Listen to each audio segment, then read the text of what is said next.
Ladies and gentlemen, we have arrived at the final lesson of this unit, and it's about something largely entirely different from what we've been doing for the rest of the lessons. Why is it here? Because it really doesn't fit anywhere else, but it's important to talk about. And this is the question of the dilemma. What is a dilemma?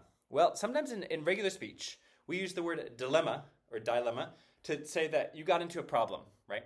And there were a bunch of different ways out or something like that. You have to figure your way out of that.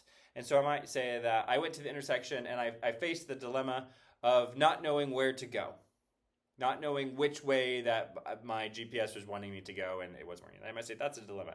Well, technically speaking, that's not actually a dilemma. Because in logic, we're going to use dilemma in a very specific way. Di being two. Dilemmas are two different options. Generally, they're set up intentionally so that you have two different unfavorable options for your position.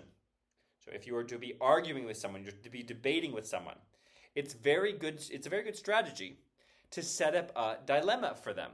Because if you set up that dilemma, you're basically saying that if all my premises are true, you, my opponent, will only have two different roads to go down, and both of those roads are bad roads. So we say, it's a dilemma. What are you going to choose? They're both pretty bad.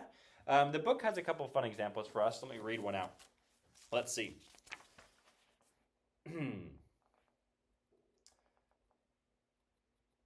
If Congressman Jones lied about the sale of arms, then he should not be reelected. Neither should he be reelected if he honestly couldn't remember something so important. So, either he lied or he couldn't remember. And so, he should not be reelected. What the dilemma has done is it's basically said, here are the two alternatives. Those alternatives both yield unfavorable conclusions, and therefore, I put my interlocutor, my debater, in this bind of having to take one of the two unfavorable solutions. Now, there are two ways of constructing a dilemma. The first one we call constructive, and the second one we call destructive. These more or less correspond to modus ponens and modus tollens. I apologize, there's a little bit of a glare for this orange one on top. The constructive dilemma just says P entails Q and R entails S.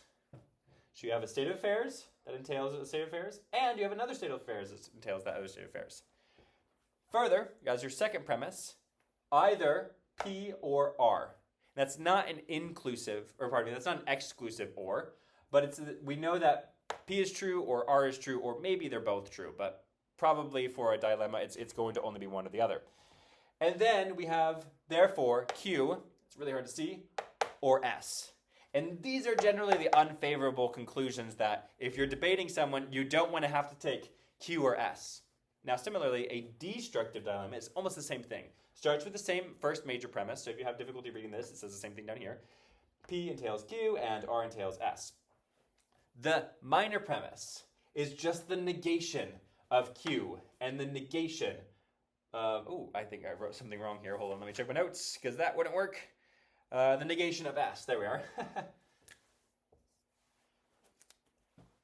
And then the conclusion is therefore the negation of P and the negation of R.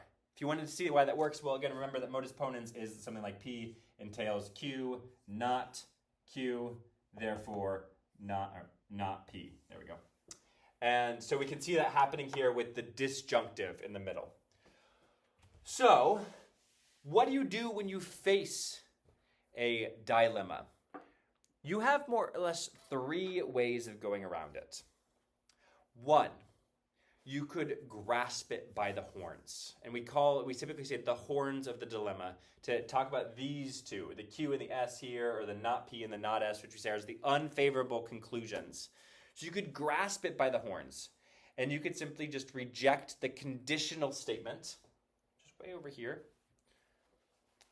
You could reject this first premise in either the constructive or the destructive. And by rejecting it, you have simply said it doesn't necessarily follow that I have to go through here. How might you do that? You might say that it's not true that in all situations P entails Q. It's not true that in all situations that R entails S, or vice versa. And so what you basically done is you've denied the first premise. Or you could go between the horns, where you accept the first premise and you deny the second premise. And you say, oh, there are more options out there than P or R.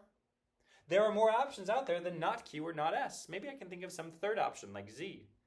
And thus, your conclusion doesn't necessarily follow. And then there's finally just the last one, which is to say that the conclusion isn't really that bad. And this one is kind of like redoing the conclusion in a way that looks a little bit more positive. Now, if you want to see examples for that, I would look in the book. The book actually says that's the best way to go.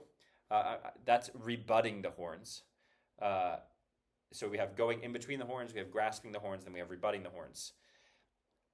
I don't really like rebutting the horns, if I'm going to be honest, because it more or less is the difference between glass being half empty and half full. As a logician, I'm just interested in what percentage the glass has water in it, right? A little different way of looking at the problem altogether. So I'm not going to ask you in anywhere to rebut the horns, but I do want you to know the difference between going in between the horns and grasping the horns. And what this comes down to is it comes down to which of the propositions you're going to end up rejecting.